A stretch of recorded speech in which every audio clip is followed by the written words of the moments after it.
In this video, I'm going to show you how to buy real-time data on TradingView. Now, the first thing you want to do, you want to click in the top left here where you can see your profile icon, and you want to hover over your name and then click on Explore Our Plans.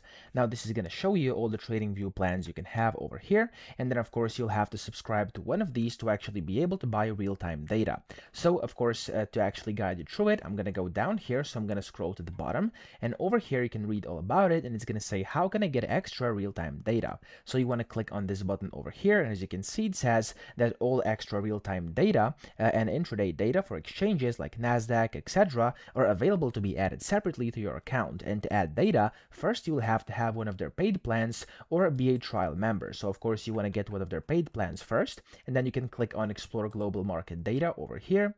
And whenever you do this here, you'll basically see, of course, all the market data. So over here, you have like the US stock markets bundle, you have the Nasdaq, you have New York Stock Exchange, etc. And these ones over here, of course, have real-time data as well. So some of them do, and you can see how much it's going to cost. So as you can see here, you have non-professional fees per month, you have this one over here, and then for professional fees per month, you have this one over here. So prices, of course, can vary and prices will change depending on what you're looking at, but this is essentially how much it costs. And to actually buy it, what you want to do, you want to click down here where it says subscribe to real-time markets. So it says you'll need an active plan or trial before subscribing to real-time data, and it says we'll guide you through it. So if you want to be guided, simply click on subscribe to real-time markets.